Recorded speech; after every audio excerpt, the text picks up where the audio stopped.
everyone, and welcome to another episode of Hot Topics. As always, we are so excited to have you joining us and to have us be able to discuss with one another a topic that's really important in today's society.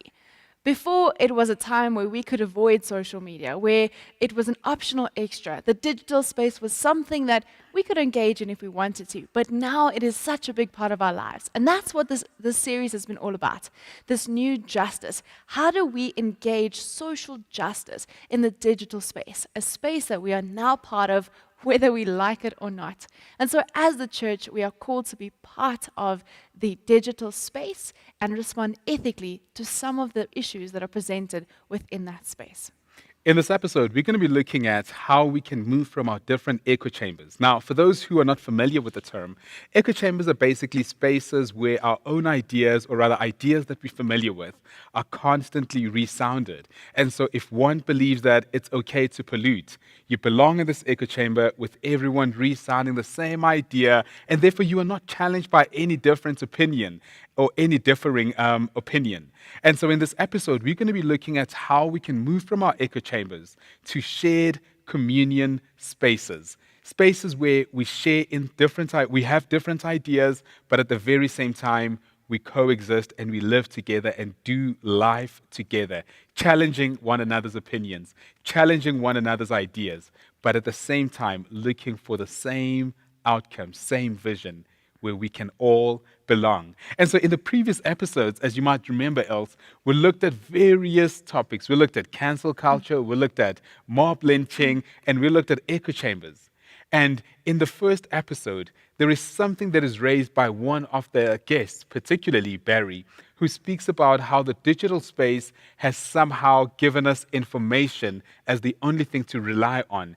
Information, evidence has replaced reality. And because of that, what I come across on my screen is what I assume as the truth and is reality. And because of that, if this information is informed by a particular echo chamber that I belong to, this becomes my reality, and there's nothing else that can bring me to interact with other ideas that may challenge this reality. And as a result, society becomes more polarized. And when we polarize, we obviously become intolerant of one another. And that's where public lynching comes. And that's where we begin to cancel each other out without showing much grace. I think one of the things that naturally happens as humans is that polarization. Bias is something that we have whether we like it or not. We look at a situation, we can try and be neutral about it, but there is something that is inherently part of us that naturally tends to gravitate to something. Whether we are associating ourselves with a person, a thing, even the branding on the clothing, whatever it is, somehow we naturally tend to gravitate. So now when we exist in an echo chamber, it becomes even more dominant, this bias, and we are forced on social media almost to pick sides. There's a picture that's posted of someone and there's a caption.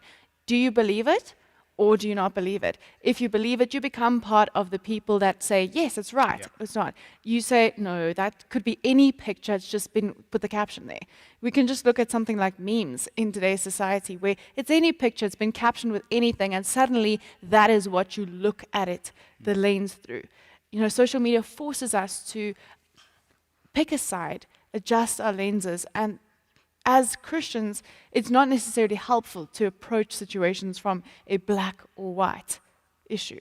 Absolutely. And so the digital space does not give us an opportunity to really understand this idea of not falling to different extremes, but having a table where we all share different ideas and do life together. Let us take a moment to hear what Barry had to say in that particular clip.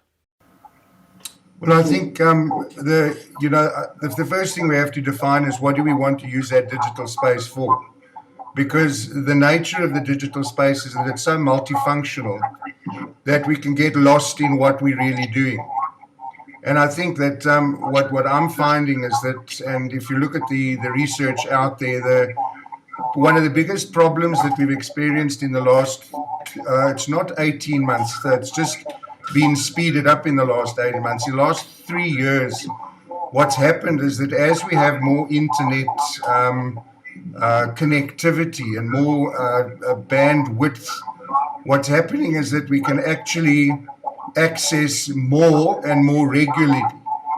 As a result of that, it's been referred to today. The internet has been referred to almost as the additional sense. So we've got feeling, touch, smell, etc. But what's happened is that the virtual space has interacted with experience, because what's tended to happen is that experience is being overtaken by evidence. Now, that should be interesting from a legal point of view, is that for many young people today, just because I see it and it's evidenced on the network or on the net or on media means that it's actually, I've experienced it, which is not truly the case, because we're not engaging mind, body, and also the experience of our senses. So what's happened and why we need to look at the digital space very carefully as a church is because the virtual space actually structures our context. Virtual is not reality. And for that reason, whatever we do virtually in a church should also provide the opportunity for experience which the virtual and digital space doesn't provide. And because of that, there's been an enormous amount of polarization, not only in society, but also between faiths. And so, as you would have seen in that particular clip, Barry speaks about how evidence has replaced reality. Not all our senses are involved when we engage the digital space, but we have to assume that what is presented before us is the ultimate truth and nothing else. And now this becomes worse when you belong to an echo chamber. By the way, let me pause right there and say, when it comes to echo chambers and social media, unfortunately, there are times when we do not make a choice. By following a particular page, artificial intelligence already groups me with a particular group. And then because I also would follow and accept friend requests or follower requests from people who I feel like, okay, I kind of relate to this person, then we've got this, I exist in this part of the digital space where it's people who think like me, people who follow the same pages, people who I relate to.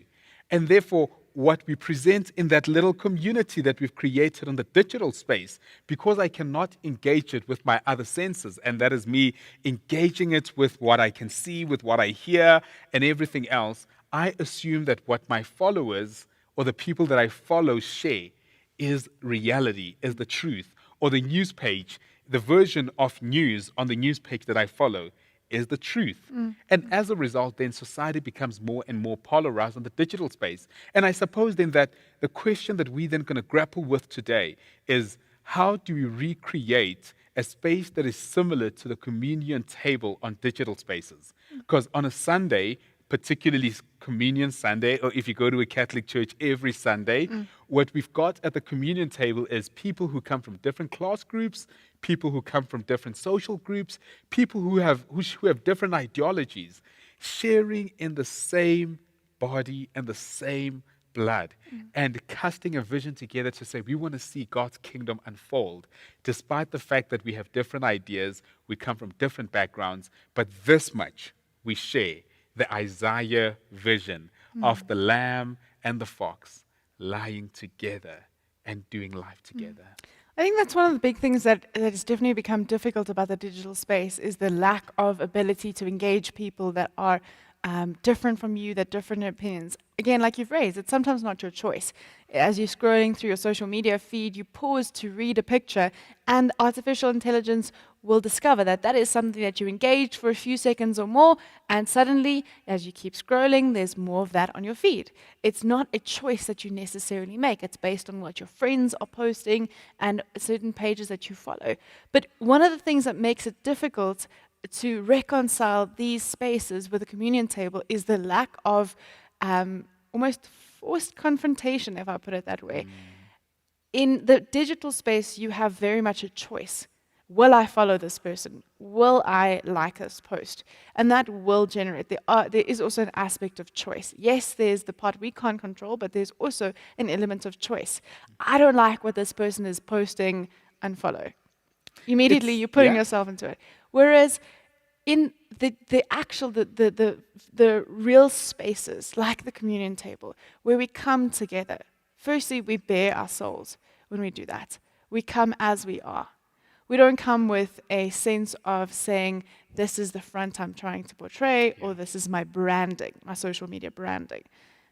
One would hope. We naturally, as humans, do put up a mask, but one would hope. And here's a challenge, Els.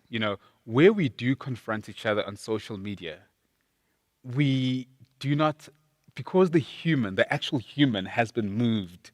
You're just engaging a name on a screen and a profile picture. You're not engaging someone, When I'm in a confrontation with someone, particularly in church, I somehow would also consider their feelings.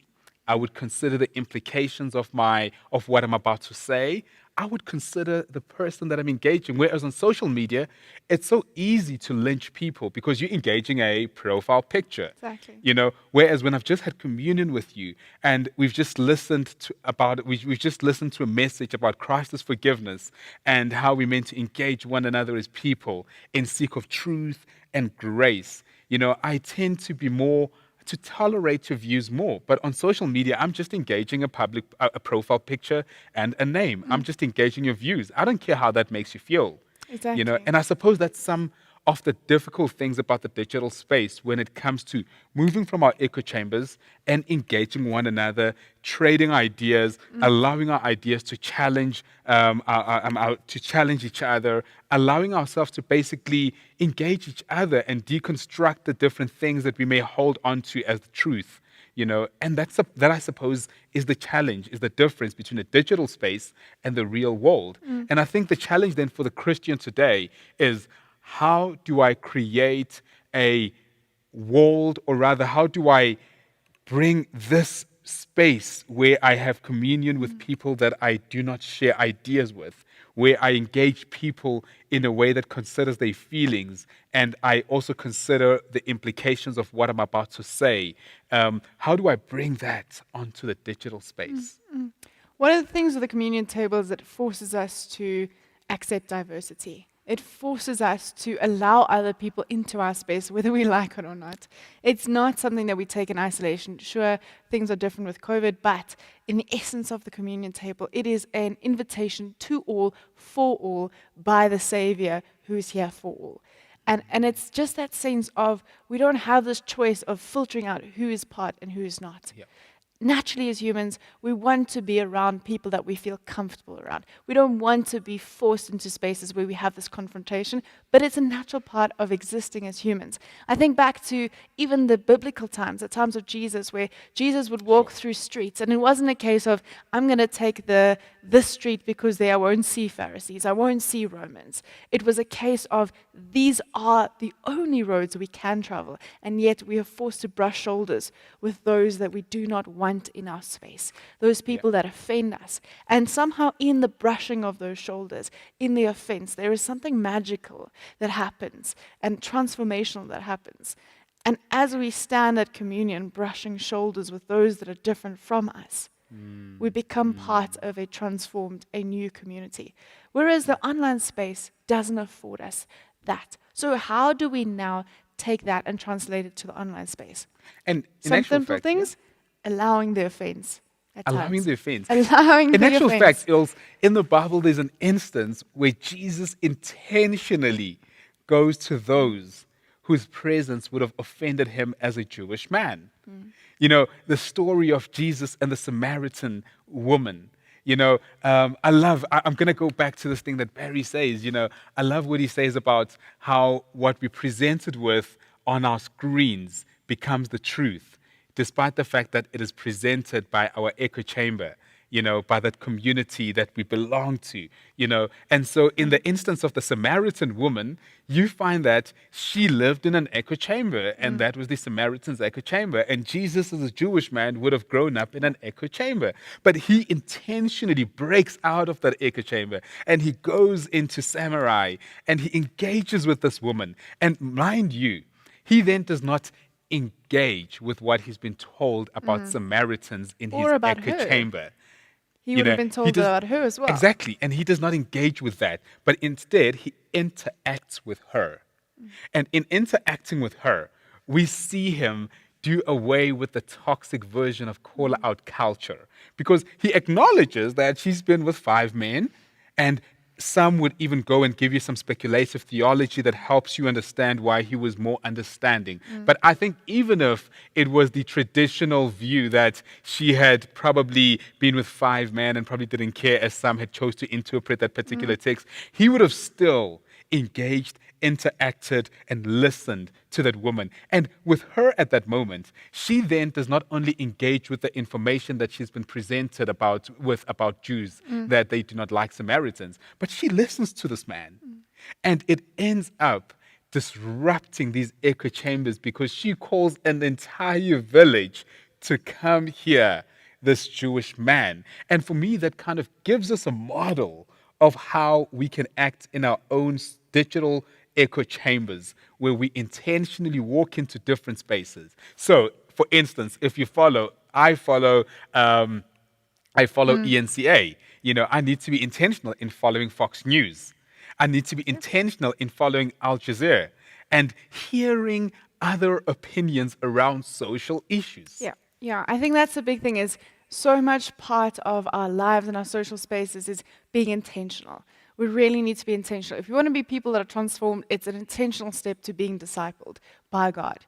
And that at times means allowing the good things and allowing the uncomfort, the discomfort to also disciple us into being transformed by other people or being used by other people being used by God to transform us as well. And at times it's different pages on social media.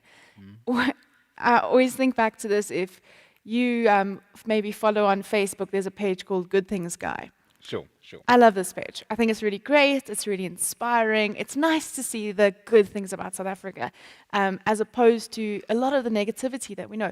But if you were to now sit at home and only follow that and have that as your only news channel that you follow, it says Good Things Guy and it says the good news stories. Okay, news is in the title. Great, this is a news platform. Suddenly your idea of South Africa is fully warped. Everything is rosy, everything is beautiful.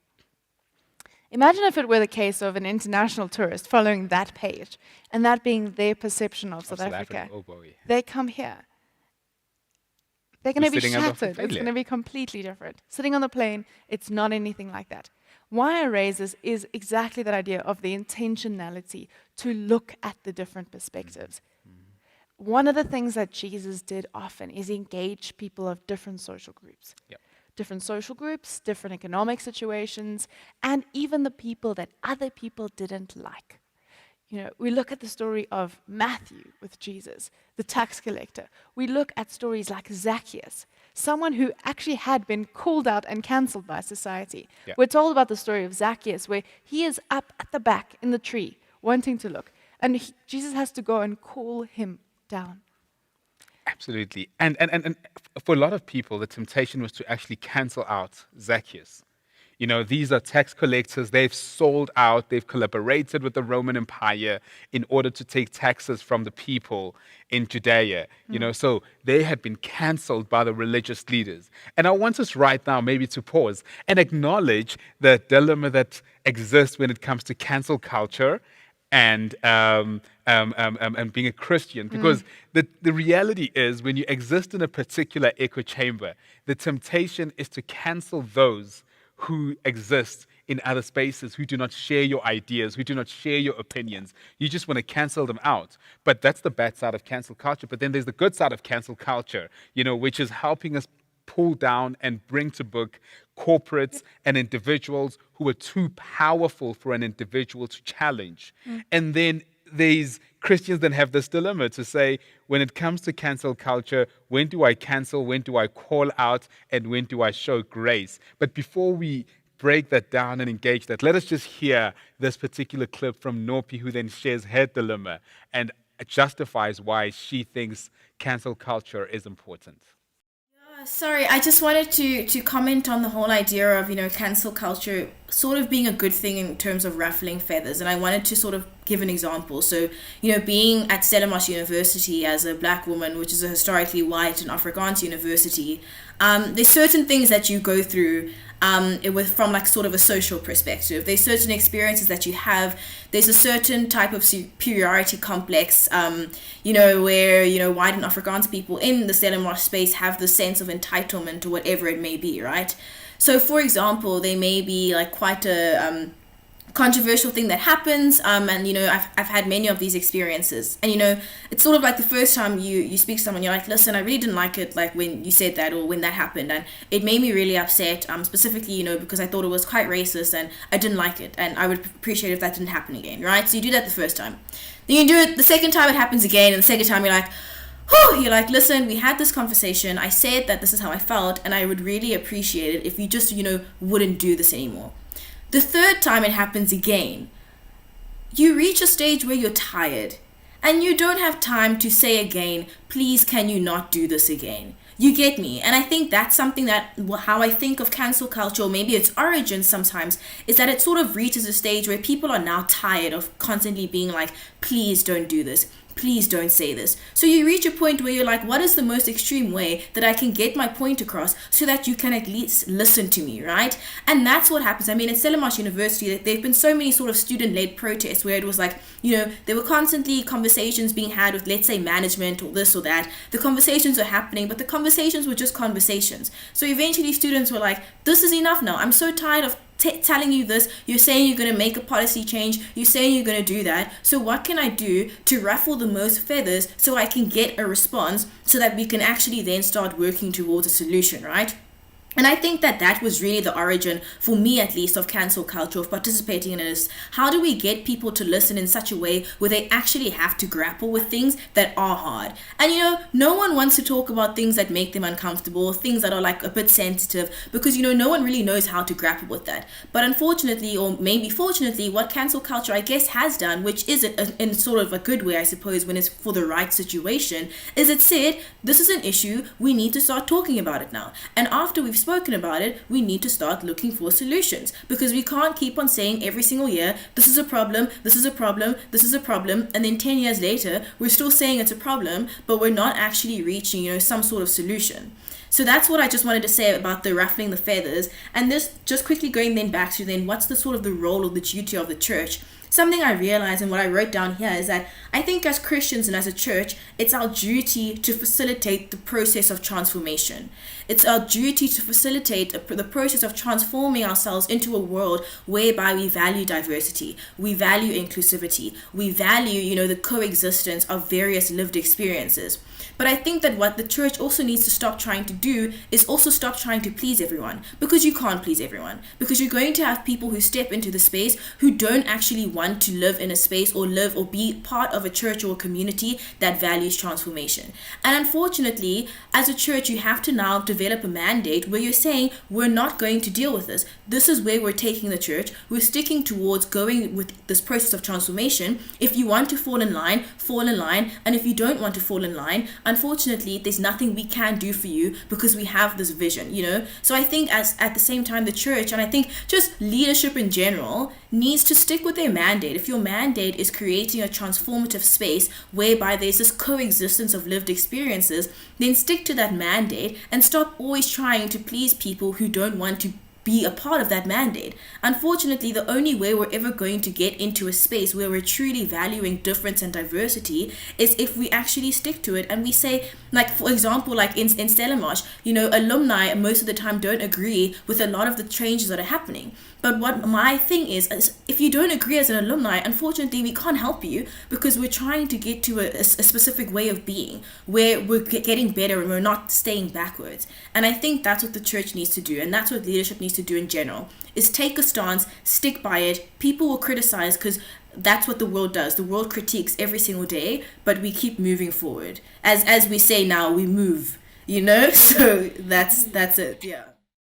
I think one of the things that I love that Nopi speaks to here is this tension that we hold. And one of the things that Barry said in some of the past episodes is he almost made a distinction between what is the difference between call-outs and cancel culture. Sure. And I know it's almost like a blurred line nowadays, but I think one of the ways of framing it is this call-out culture is almost holding people accountable. It's saying that prophetic nature, that as a church, it's not ours to condone everything that people are doing and say, you doing your best, keep going, but we have to call out when things are going wrong. That's part of our nature as the church, is to be the different.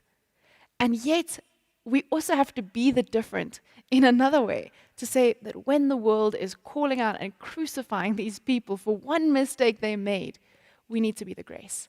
It's that balance of how do we hold truth and justice and grace all together. But I think also, Els, then what we need to do as the church, personally, as we engage the topic of call-out culture, because we can never water down the idea of calling people out. When you listen to Nopi's argument, you understand that there's a place for call-out culture in our society, and we can never water that down so that it's just call-out culture that that just calls people out and there are no repercussions for their mistakes. There needs to be, part of going to prison, for instance, after you've murdered someone, it is an act of penitence. It is an act of saying, I've done something wrong, and so I'm going to go through a process that will help me acknowledge the wrong that I've done and change how I view and do things, And so call-out culture is very important, And so we need to acknowledge that,